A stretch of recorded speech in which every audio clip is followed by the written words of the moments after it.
Continuamos con La Noche.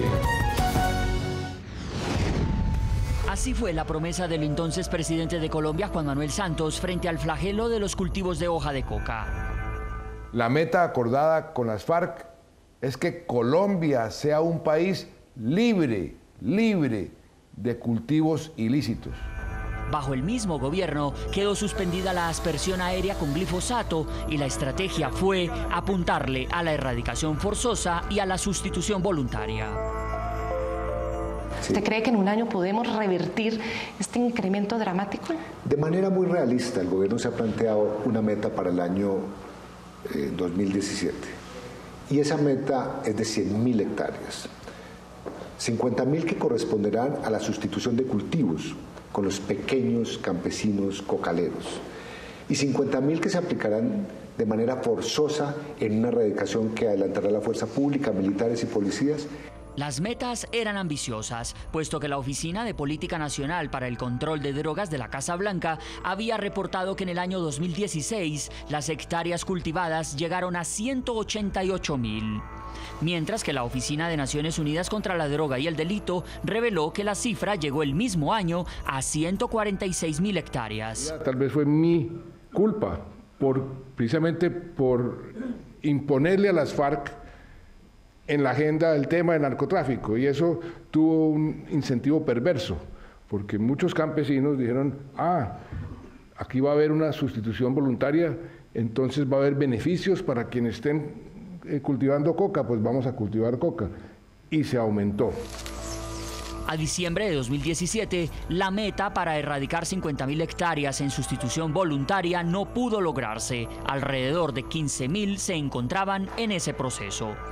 Mientras que en erradicación forzosa, es decir, la que hacen militares y policías en terreno, el entonces gobierno Santos logró la meta prevista. Según el Ministerio de Defensa de entonces, fueron 53.000 las hectáreas erradicadas forzosamente en el año 2017. En este mapa vamos a ver algunos de los porcentajes de la erradicación manual en el 2017 frente a las hectáreas cultivadas de hoja de coca en el año 2016 con base en el reporte de la ONU e información del Ministerio de Justicia. En departamentos como Caquetá, Meta, Guaviare y Bichada están las zonas donde el porcentaje de erradicación llegó al 100%, mientras que en Putumayo, Nariño, Cauca y norte de Santander, consideradas zonas clave para la producción de coca, el nivel de erradicación fue muy bajo, menos del 25%. Exceptuando el municipio de Tumaco dentro de Nariño, que alcanzó el 67%. Para el actual gobierno del presidente Iván Duque, los acuerdos de erradicación voluntaria de cultivos ilícitos que ya están suscritos se cumplirán. Pero en adelante, dicho por el propio mandatario, el Estado será estricto en el principio de que la sustitución y la erradicación son obligatorias. Continuamos con el profesor Hernando Zuleta, director del Centro de Estudios de Desarrollo Económico de la Universidad de los Andes. Profesor Zuleta, escuchábamos las declaraciones que le entregaba nuestra directora Claudia Gurizati en su momento, el entonces vicepresidente de Colombia, el general en retiro Óscar Naranjo. El compromiso del gobierno quedaba claro, eran 100.000 hectáreas, 50.000 que iban a ser erradicadas de manera forzosa y las otras 50.000 a través de sustitución voluntaria. El gobierno prometió disminuir en 100.000 hectáreas los cultivos de hoja de coca y hoy encontramos una realidad completamente diferente. Los cultivos llegaron a 171.000 hectáreas. ¿Qué pasó con esa promesa del gobierno? Bueno, una cosa es prometer que se van a reducir los cultivos que existen y otra cosa es reducir los cultivos a nivel nacional. Entonces, cumplieron la meta de erradicación forzosa, cumplieron más o menos el 40% de la meta de sustitución voluntaria, pero hubo siembras nuevas por cerca de 100.000 hectáreas. Entonces, y creo que ese es un punto clave, y es, yo puedo tener éxitos locales, pero no me sirven de nada en términos de lucha contra los cultivos si no estoy atacando toda la geografía nacional. Entonces, ahora, ¿por qué se logró tan poco, una meta, digamos, una proporción tan baja en sustitución? Bueno, porque la sustitución se hacía con acuerdos y los acuerdos llevan tiempo y son costosos. Mi percepción es que fueron demasiado optimistas en esa meta de 100.000 hectáreas y a pesar de que lograron mucho en erradicación, De las 100.000, ¿cuántas alcanzaron a erradicar? Erradicaron 52.000 hectáreas. En total. Eso es, ¿Y por sustitución voluntaria? Algo como 20.000, algo menos de 20.000. O sea, estaríamos hablando que entonces si eso no se hubiese hecho, la cifra de la ONU no serían 172.000, sino serían cerca de 240.000 hectáreas. Sí, exactamente. Permítame, integro hasta ahora a otro de los protagonistas de esta noticia. Hemos querido consultar también al gobierno actual, al gobierno del presidente Iván Duque. Nos acompaña hasta ahora Emilio José Archila, señor alto consejero para el posconflicto en Colombia. Bienvenido al programa La Noche, NTN 24. Muchas gracias, buenas noches. La primera pregunta que le quiero hacer es precisamente sobre estas cifras que ha entregado la Organización de Naciones Unidas. ¿A qué cree usted que responde ese incremento de los cultivos ilícitos en Colombia? Seguramente es una multiplicidad de factores. Hay varios estudios que se han hecho por parte de grupos independientes.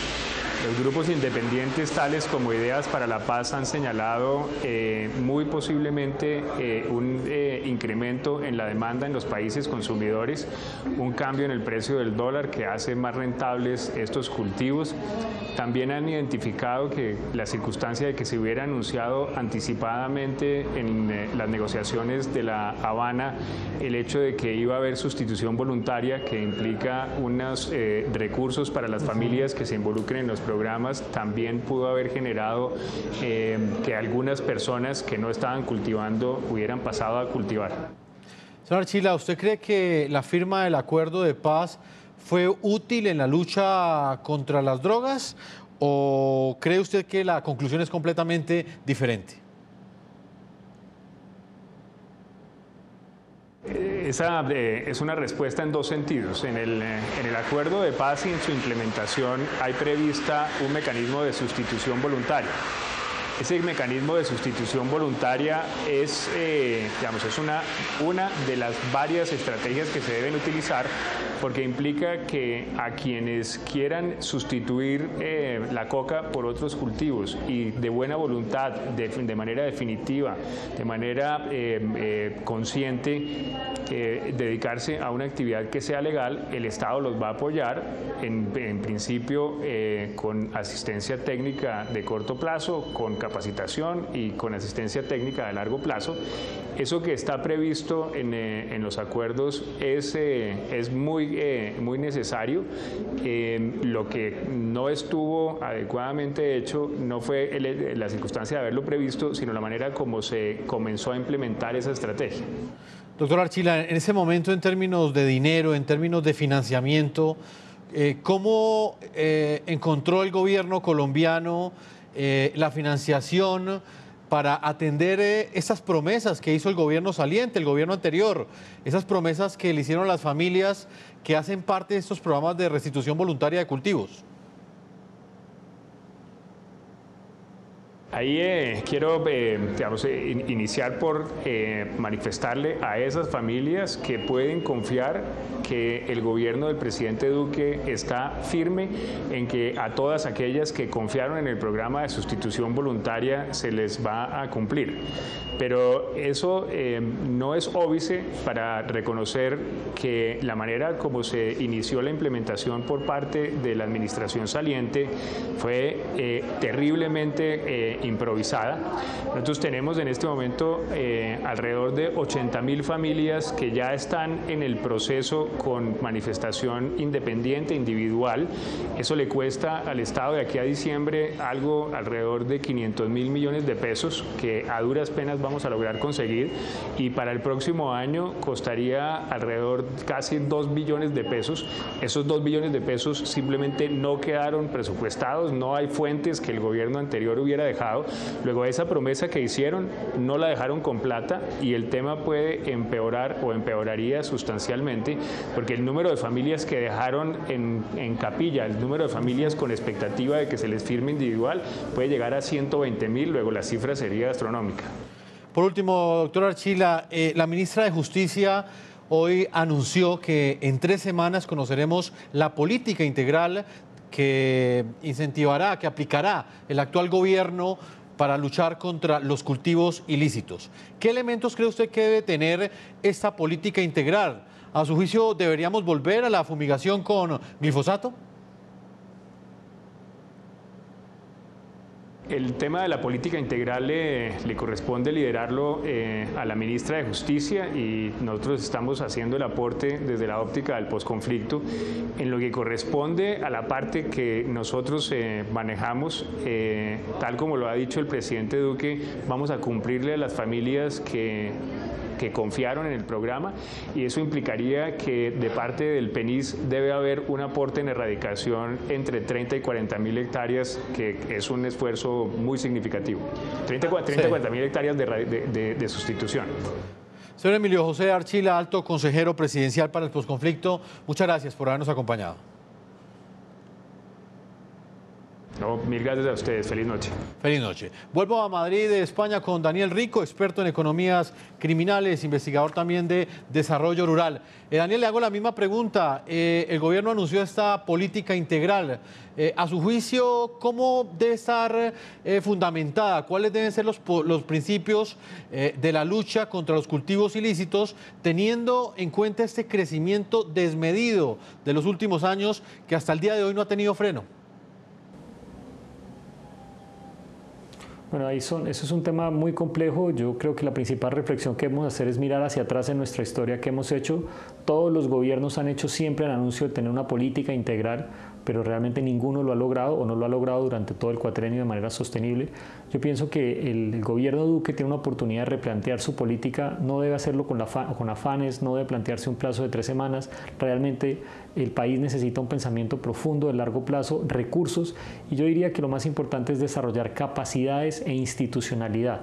¿Qué significa desarrollar institucionalidad? Y es que tengamos claro quién es responsable de cada cosa, que tengamos o una agencia de control de drogas o un delegado presidencial o la vicepresidenta encargada del tema, pero el sistema institucional actual del Consejo de Estupefacientes, donde el Ministerio de Justicia hace las veces de secretario técnico y los demás ministerios están presentes en esa mesa, no ha funcionado ni con este ni con ninguno de los gobiernos anteriores. La institucionalidad que tenemos para combatir la droga es muy débil, es muy antigua, es muy arcaica, viene desde 1986 y necesitamos realmente replantear esa cadena de mando y esas funciones.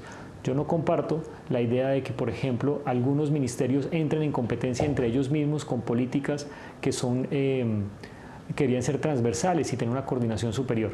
Y lo segundo es el desarrollo de capacidades. Esto es un problema de largo plazo, esto no lo vamos a solucionar con decisiones, con nombramientos, sino aquí se requiere es fortalecer áreas que son críticas para el país, como por ejemplo el tema del control de ríos y mares. Ahí necesitamos desarrollar más capacidad fluvial, más radares, más horas de vuelos, y eso requiere equipos, planeación, no es algo que se consigue de un año para otro. Es realmente coordinación y fortalecimiento. Colombia tiene que hacer inversiones en vías terciarias, tiene que generar una institucionalidad distinta a la que tiene hoy para aproximarse al territorio.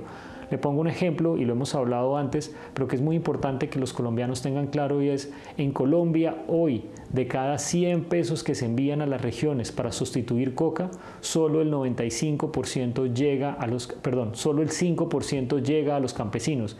El 95% restante se queda en una larga cadena de intermediarios. Entonces tenemos que crear capacidades para que sea el gobierno el que tenga una relación directa con el campesino y no una relación mediada por múltiples y múltiples agencias de cooperación que se van drenando y drenando estos recursos. Creo que el país está en mora de reconstruir su institucionalidad y sus capacidades, más allá simplemente de definir una política si incluye o no incluye glifosato. Creo que esa es una decisión menor frente a las verdaderas decisiones importantes que tiene este gobierno. Profesor Hernando Zuleta, ¿qué opinión tiene usted sobre la forma como debe ser esa política integral? Y le pregunto directamente, ¿usted considera que es irreversible que este gobierno nuevamente vuelva al glifosato?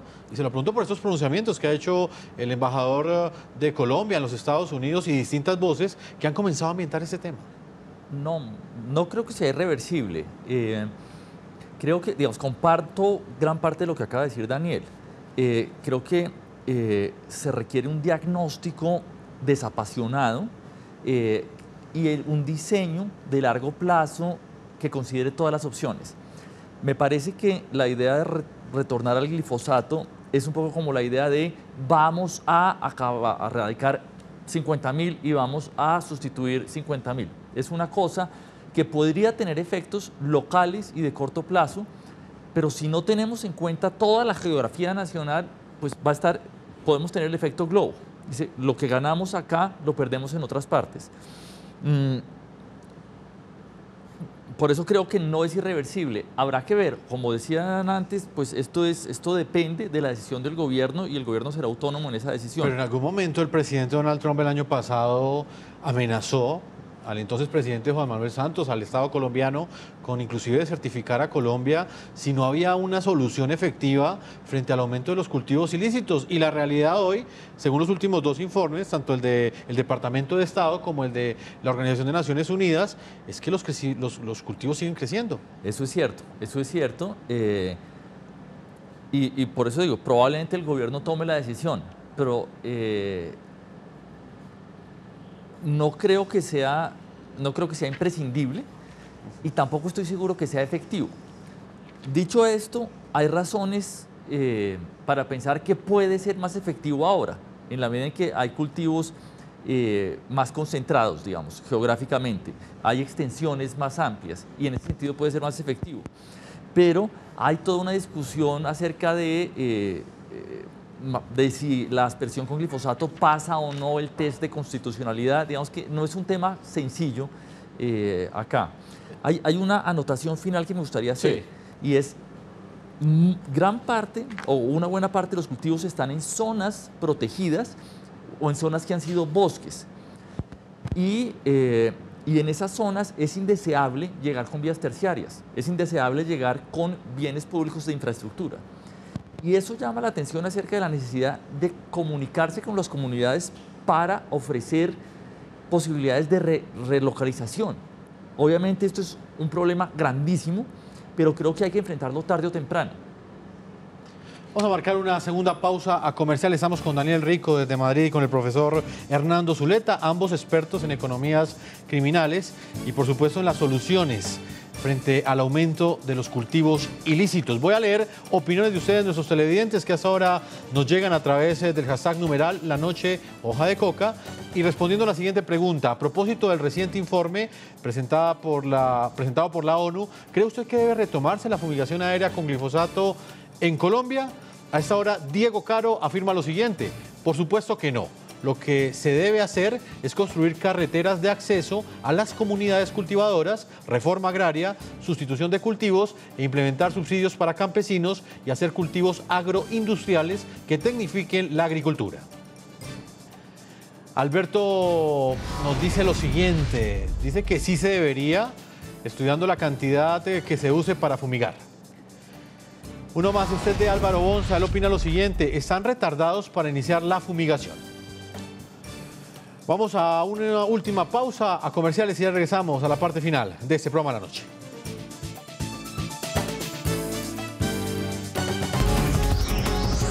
Ya regresamos con La Noche.